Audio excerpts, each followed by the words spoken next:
चाय पीने के फ़ौरन बाद हम वहाँ से रवाना हो गए। इस वक़्त रात के 11 बज रहे थे। अलका ने स्टीयरिंग सँभाल रखा था, मैं साथ वाली सीट पर बैठा हुआ था। लैंड क्रूज़र मुख्तलिफ़ सड़कों पर से होती हुई दावाड़ा रोड पर पैलेस होटल के सामने रुक गई। अलका ने इंजन बंद कर दिया और अभी आई कहकर नीचे उतर गई। मैं इसे देखता रहा, वो होटल की इमारत में दाखिल होकर निगाहों से ओझल हो गई। होटल पैलेस किसी ज़माने में अजमेर हाउस हुआ करता था। बहुत शानदार इमारत थी। इसमें कुछ तब्दीलियाँ करके रिहायशी होटल बना लिया गया था। शहर में 2-4 ही तो ऐसे बड़े होटल थे जिन्हें 5 स्टार भी कहा जा सकता था और डिलक्स भी, और पैलेस होटल का शुमार भी ऐसे ही होटलों में होता था। मैं अपनी सीट पर बैठा मोहतात निगाहों से इधर उधर देख रहा था। रिवॉल्वर भी होलिस्टर से निकाल कर गोद में रख लिया था और इसका सेफ्टी केज भी हटा दिया था। बज़ाहिर मेरे लिए खतरे की कोई बात नहीं थी, मगर मैं एहतियात का दामन हाथ से नहीं छोड़ना चाहता था। अलका तकरीबन आधे घंटे बाद वापस आई थी। इसने सीट पर बैठकर इंजन स्टार्ट किया और गाड़ी एक झटके से आगे बढ़ा दी। मैंने अलका से यह दरियाफ्त नहीं किया कि वो पैलेस होटल में क्यों गई थी और ना ही इसने कुछ बताया। गाड़ी हल्की रफ्तार से सड़क पर दौड़ती रही। इस तरफ कुछ आगे दिलवाड़ा का इलाका था जहाँ चंद कदीम जीन मंदिर थे। दिन के वक्त तो दिलवाड़ा रोड पर यात्रियों और सयाहों की आमदोरफ्त जारी रहती थी, लेकिन आधी रात के वक्त सड़क पर सन्नाटा था। इस सड़क पर वाकई इक्का दुक्का इमारतें भी अब बहुत पीछे रह गई थी। पहाड़ियों में बल खाती हुई यह सड़क तारीकी और सन्नाटे में डूबी हुई थी। तकरीबन 4 मील का फासला तय करने के बाद अलका ने गाड़ी रोक ली। वहाँ बाएं तरफ एक और तंग सड़क मुड़ती हुई दिखाई दे रही थी। मोड़ पर एक छोटा सा बोर्ड भी लगा हुआ था जिस पर हिंदी में कुछ तहरीर था और नीचे तीर का निशान बना हुआ था। अलका ने गाड़ी के हेडलैम्प्स बुझा दिए। 1 मिनट के तवक्कुफ के बाद इसने 2 मरतबा हेडलैम्प्स जलाए बुझाए और सड़क पर इधर उधर देखने लगी। मुझे अंदाजा लगाने में दुश्वारी पेश नहीं आई कि अलका ने गाड़ी के हेडलैम्प्स बुझाकर कोई मखसूस सिग्नल दिया था और अभी से किसी का इंतजार था। इस वक्त हेडलैम्प्स बुझे हुए थे और चारों तरफ गहरी तारीकी फैली हुई थी। चंद मिनट बाद एक हियोला दाएं तरफ झाड़ियों से निकलकर हमारी तरफ बढ़ता नजर आया। मैंने रिवॉल्वर हाथ में ले लिया। वो हियोला तेज तेज कदम उठाता हुआ ड्राइविंग साइड पर गाड़ी के करीब रुक गया। अलका ने इससे कुछ बात की और फिर दरवाजा खोल दिया और इंजन चलता छोड़कर सीट के ऊपर से फलांग कर पिछली सीट पर चली गई। वो ड्राइविंग सीट पर बैठ गया और स्टीयरिंग संभाल कर गाड़ी एक झटके से आगे बढ़ा दी। मेरा ज़हन बुरी तरह उलझा हुआ था। ज़हन में ये शुबहात भी सर उभार रहे थे कि मेरे साथ धोखा तो नहीं किया जा रहा, लेकिन फिर इस ख्याल को ज़हन से झटक दिया। मैं तो अब तक मुकम्मल तौर पर इन्हीं के रहमो करम पर था। वो जब चाहते मेरा खात्मा कर सकते थे। तकरीबन निसफ मील आगे जाने के बाद गाड़ी दाएं तरफ पहाड़ियों में एक तंग रास्ते पर मुड़ गई। पहाड़ियों में इन पथरीले रास्तों पर कई मोड़ घूमने के बाद गाड़ी एक वीरान और खंडर इमारत के सामने रुक गई। ये गालबन कोई मंदिर था जो एक ऊंचे चबूतरे पर बना हुआ था। इस शख्स ने इंजन बंद कर दिया और हम तीनों नीचे उतराए। अलका ने पिछली सीट पर रखा हुआ एक बैग भी उठा लिया था। अलका बैग लिए मंदिर के अंदर चली गई और इसके कुछ ही देर बाद अंदर किसी जगह रोशनी दिखाई देने लगी। अलका ने कोई लैंप जलाया था। मैं इस दूसरे आदमी के साथ बाहर चबूतरे पर बैठा रहा। इस वक्त भी मेरा जहन कुछ उलझ गया था। अलका इस वीरान मंदिर में क्या करने गई थी? मंदिर टूटा फूटा था और यह भी नहीं सोचा जा सकता था कि यहाँ कोई पूजा पाठ की जाती होगी। बाहर बिखरे हुए पत्थर देखकर तो ये अंदाजा लगाया ही जा सकता था कि इस तरफ तो कोई पुजारी भी कभी भूल कर नहीं आया होगा। अलका ने अंदर से पुकार कर कुछ कहा तो आदमी ने उठकर गाड़ी के हेडलैम्प्स रोशन कर दिए। गाड़ी का रुख मंदिर की तरफ था और रोशनी सीधी पड़ रही थी। सिर्फ 1 मिनट बाद अलका मंदिर के दरवाजे से बरामद हुई तो इसे देखकर मुझे सीने में सांस रुकता हुआ महसूस हुआ। अलका के जिस्म पर बहुत मुख्तसिर लिबास था। जेरी हिस्से पर चंद इंच चौड़ा ऑरेंज रंग का कपड़ा लिपटा हुआ था। इसके कपड़े की चौड़ाई इतनी कम थी कि घुटनों से ऊपर बल्कि बहुत ऊपर तक टांगे बरहना थी। ब्लाउजर भी कुछ अजीब सा था। चंद इंच चौड़ा कपड़ा सिर्फ सामने के रुख पर था। पुश्त बरहना थी। कमर पर चांदी की एक ढीली ढाली सी चैन लिपटी हुई थी। गले में सोने की चैन और कानों में भी बिंदे थे। ऐसा लिबास मैंने सिर्फ इंडियन फिल्मों में देखा था और अब अलका को इसी लिबास में देख रहा था। अलका करीब पहुंची तो मेरी तरफ देखकर मुस्कुरा दी। मेरी सांस बेकाबू हो रही थी और मैं बड़ी मुश्किल से अपने आप पर काबू पाए हुए था। अगर वो दूसरा आदमी ना होता तो शायद मैं अपनी हवास खो बैठता। अलका हमारी करीब ही चबूतरे पर बैठ गई। इसने अपना बैग एक बार फिर खोला और गाड़ी के हेडलैम्प्स की रोशनी में मेकअप करने लगी। तकरीबन आधे घंटे बाद हम गाड़ी में आ गए। इस मर्तबा अलका आगे पैसेंजर सीट पर बैठी थी और मैं पिछली सीट पर ही था। अलका को देखकर कोई भी नहीं कह सकता था कि वो बेवा औरत है। इसकी बेवगी ने तो उस रोज भरम तोड़ दिया था जब मैंने इसे तहखाने वाले बाथरूम के टब में देखा था। लैंड क्रूजर पहाड़ियों से निकलकर फिर सड़क पर आ गई और तेजी से एक तरफ दौड़ने लगी। दिलवाड़ा के जीन मंदिर अब बहुत पीछे रह गए थे। गाड़ी एक बार फिर पहाड़ियों में तंग से से रास्ते पर मुड़ गई। चट्टानों में पेचो-खम खाता हुआ ये रास्ता बतदरीज बुलंदी की तरफ जा रहा था और आखिरकार गाड़ी नशीब में उतरने लगी और एक चट्टान के ऊपर से घूमते ही रुक गई। वो 3 कमरों पर मुश्तमिल एक मुख्तसर सी इमारत थी, जिसके साथ ही खारदार तारों का एक गेट बना हुआ था। खारदार तारों की बाढ़ दाएं बाएं पहाड़ियों में दूर तक चली गई थी। इस बाढ़ ने गालबन कई मुरब्बा मील तक का इलाका घेरे में ले लिया था। गेट के सामने गाड़ी रुकते ही 2 आदमी सामने आ गए। इन दोनों के हाथों में ऑटोमेटिक राइफलें थीं। इनमें से एक तो गेट के अंदर ही राइफल ताने खड़ा रहा और दूसरा गेट खोलकर गाड़ी के करीब आ गया। कौन हो तुम लोग और इस तरफ कैसे आ गए? गार्ड के लहजे में करख्तगी थी और ड्राइवर गहरा सांस लेते हुए बोला, इसका मतलब है तुम्हें अभी तक इतला नहीं दी गई? कैसी इतला? गार्ड ने इसे घूरा। गोरख सिंह को फोन पर बताओ, ताराबाई गेट पर इंतजार कर रही है, ड्राइवर ने कहा। इस मर्तबा इसका लहजा भी खुरदरा था। ताराबाई? गार्ड जेरे लब बिड़बिड़ाया। इसने झुककर दूसरी सीट पर बैठी हुई अलका की तरफ देखा, फिर मेरी तरफ देखने लगे। ये कौन है? इसने मेरी तरफ देखते हुए ड्राइवर से पूछा। ताराबाई का सरकारी गार्ड इंस्पेक्टर रमेश जयपुर से इसके साथ आया है। अब तुम जाओ और गोरख सिंह को इतला कर दो। अगर ताराबाई वापस चली गई तो तुम्हारी नौकरी खत्म हो जाएगी। गार्ड चल लम्हे उलझी हुई नजरों से ड्राइवर और अलका को देखता रहा, फिर गेट के अंदर चला गया। इसने दूसरे गार्ड से कुछ कहा और इमारत में गायब हो गया। इसकी वापसी तकरीबन 3 मिनट बाद हुई। इसने दूसरे गार्ड को इशारा किया। इसने आगे बढ़कर गेट खोल दिया और गाड़ी हरकत में आ गई। तकरीबन 100 गज आगे एक और चट्टान के गिर्द घूमते ही मैं चौंक गया। सामने नशीब में रोशनियों का झुरमट सा था। इधर उधर भी कुछ रोशनियां बिखरी हुई नजर आ रही थी। ये वो कैंप है जहां पाकिस्तानी नौजवानों को दहशतगर्दी की तरबियत दी जाती है, अलका ने नशीब की तरफ इशारा करते हुए कहा। गोरख सिंह इस कैंप का डिप्टी कमांडर है। यहाँ तक आने के लिए यही एक तरीका था जो हमने अपनाया है। चंद लम्हों को खामोश हुई, फिर बात जारी रखते हुए बोली, मैं तुम्हें दिखाना चाहती हूँ कि यहाँ क्या हो रहा है और किस तरह इंसानी बम तैयार किए जाते हैं। तुम जो कुछ भी देखो ज़हन नशीन करते रहना। वापस जाकर मैं तुम्हें कुछ ऐसी चीज़ें दूंगी जो तुम अपने साथ ले जा सकोगे। मैं नशीब में जगमगाती हुई इन रोशनियों को देख रहा था। दहशतगर्दी की तरबियत का ये कैंप बहुत महफूज जगह पर लगाया गया था।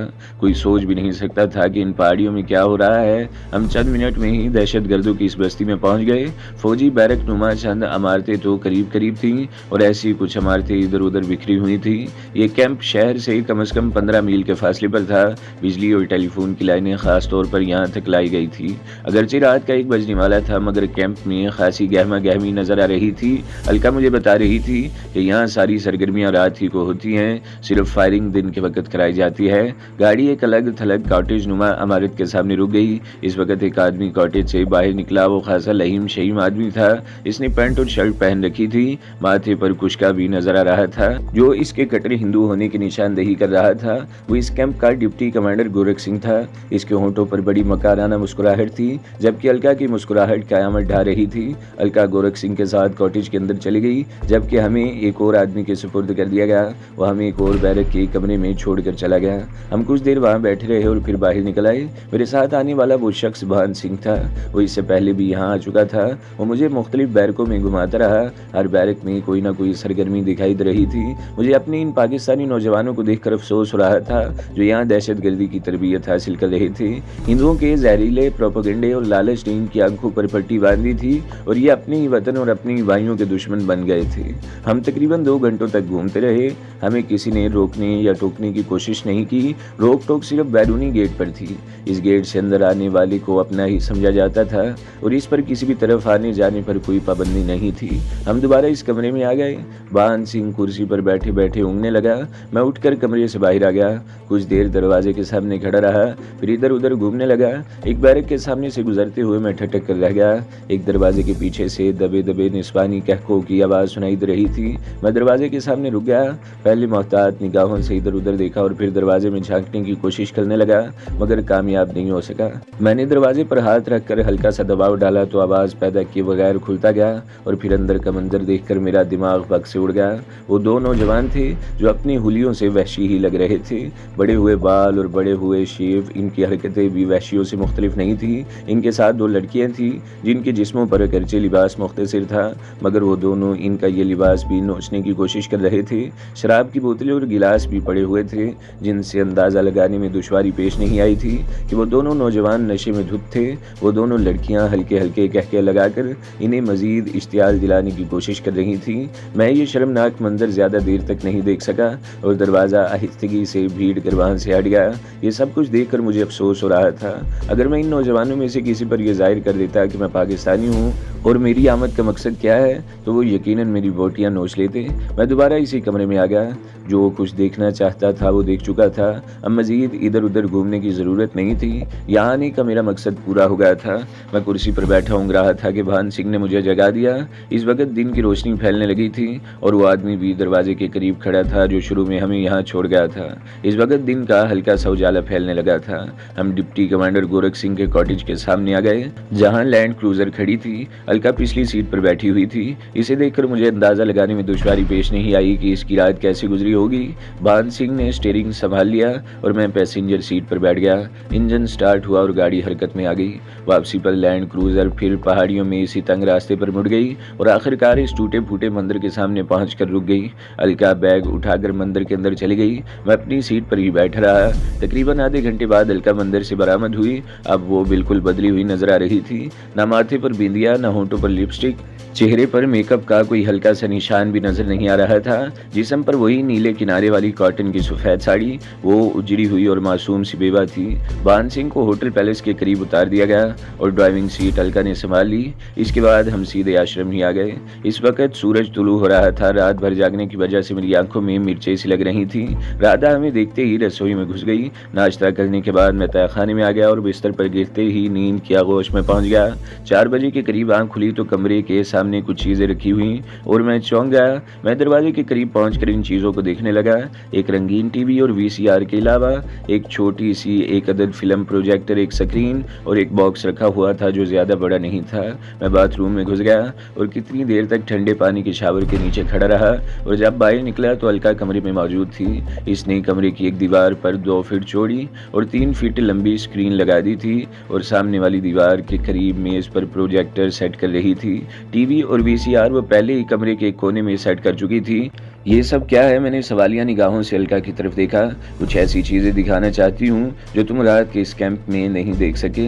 अलका ने मुस्कुराते हुए जवाब दिया और डब्बा उठाकर खोलने लगी। मैं करीब ही कुर्सी पर बैठ गया। अलका ने प्रोजेक्टर ऑन कर दिया। सामने दीवार पर रखी हुई स्क्रीन तेज रोशनी में चमकने लगी। रोशनी एक तरफ से आउट हो रही थी। अलका ने फ्रेम एडजस्ट किया और डब्बे में से एक स्लाइड निकालकर प्रोजेक्टर में लगा दी। एक नौजवान का चेहरा स्क्रीन पर उभर आया। इसी के साथ हिंदी में कुछ लिखा भी हुआ था।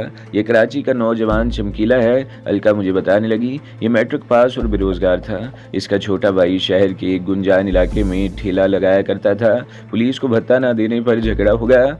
पुलिस ने इसे उठाकर थाने में बंद कर दिया और वो तशद्दुद के दौरान हलाक हो गया। चमकीले ने इंतकाम लेने के लिए एक पुलिस वाले को कत्ल कर दिया और इस तरह चमकीले और पुलिस में आंख मचोली शुरू हो गई। इस दौरान चमकीला रॉ के एक एजेंट के हाथ लग गया और इसे यहाँ भेज दिया गया। चमकीला दहशतगर्दी की तरबियत हासिल करने के बाद तकरीबन 2 महीने पहले कराची वापस गया। इसने प्रोजेक्टर पर दूसरी स्लाइड लगा दी। स्क्रीन पर एक और चेहरा उभर आया। ये भी नौजवान ही था। उम्र 23-24 साल होगी। चेहरे पर छोटी गोल दाढ़ी थी और पेशानी पर दाएं तरफ चांद तारे का निशान बना हुआ था। ये छलावा है, अलका इसके बारे में बता रही थी। ये भी कराची पुलिस के जुल्म का शिकार था। छलावा ग्रेजुएट था। ये भी चमकीले की तरह बेरोजगारी का शिकार था। कराची ही के एक नस्ल परस्त नेता ने इसके जहन में ये बात बिठा दी कि वो तासुब का शिकार है और इसी तासुब ही की बिना पर इसे इसके जायज़ हुकूक से महरूम किया जा रहा है। इसने अपना हक लेने के लिए गलत तरीका इस्तेमाल किया जिसके नतीजे में पकड़ा गया। 1.5 महीना जेल काट कर बाहर निकला तो इसके दिल में नफरत कुछ और बढ़ गई। ये अपनी महरूमी और अपने साथ होने वाली ज्यादतियों का बदला लेना चाहता था, लेकिन अनाड़ी था। बार बार पुलिस से मार खाता रहा। हमारे एजेंट ने इसे यहाँ भेज दिया। ये भी तकरीबन 2 महीने पहले वापस गया था। अलका ने यके बाद दिगरे 5 नौजवानों की तस्वीरें दिखाई थी जो यहाँ से दहशतगर्दी की तरबियत लेकर वापस जा चुके थे। इनके अलावा और लोग भी हैं जो मासूम और बेगुनाह शहरियों की जिंदगियों से खेल रहे हैं। अलका कह रही थी ये सब किसी न किसी नस्ल परस्त और कौम परस्त जमात में शामिल हैं और ये अपने आप को फ्रीडम फाइटर समझकर अपनी हुकूमत के खिलाफ लड़ रहे हैं। इसका फायदा हिंद सरकार को पहुंच रहा है। एक तरफ ये दहशतगर्द तबाही और बर्बादी फैला रहे हैं और दूसरी तरफ वहाँ की हुकूमत इन सियासी पार्टियों के खिलाफ महाज़ारा हैं जिनके नाम पर ये नौजवान दहशतगर्दी फैला रहे हैं। वैसे कराची में रॉ के 3 एजेंट इन्हें कंट्रोल करते हैं। इसने खामोश होकर प्रोजेक्टर पर ये के बाद दिगरे 3 और तस्वीरें दिखाई। इनमें 2 मर्द थे और एक औरत। इस औरत की उम्र 30 साल से ज्यादा नहीं थी। इसकी तस्वीर देखकर मेरे मेरे दिमाग में सनसनाहट सी होने लगी। बेहद हसीन थी। इसके नाक पर बाएं तरफ मसूर के दाने के बराबर स्याह रंग का तिल था और लगता था जैसे इसने लौंग पहन रखी है। ये जुगनू है, अलका इसके बारे में बता रही थी। पूरे पाकिस्तान में अगरचे रॉ के कई एजेंट फैले हुए हैं, मगर जुगनू इनमें सबसे ज़्यादा खतरनाक है। इसके पास और भी कई हसीन लड़कियां हैं जिनके ज़रिए वो नौजवानों को फांसती है और इन्हें ब्लैकमेल करके अपने तौर पर इनसे काम लेती है। वो चंद लम्हों को खामोश हुई, फिर बात जारी रखते हुए बोली, मैं ये सब कुछ तुम्हें इसलिए बता रही हूँ कि जब तुम कराची पहुँचो तो इन लोगों की निशानदेही करके अपने नंबर बना सको। तुम्हें सामने आने की भी ज़रूरत नहीं, लेकिन मेरा ख्याल है कि अगर तुम सामने आ भी जाओ तो इनकी गिरफ्तारी के बदले तुम्हारी हुकूमत तुम्हारे गुनाह माफ़ कर सकती है। वो मुझे इनके बारे में और भी बहुत कुछ बताती रही और जब मैंने इनके ठिकाने के बारे में पूछा तो वो बोली, कुछ बताने का कोई फ़ायदा नहीं, ये लोग अपने ठिकाने बदलते रहते हैं। तुम्हें खुद इन लोगों को तलाश करना होगा।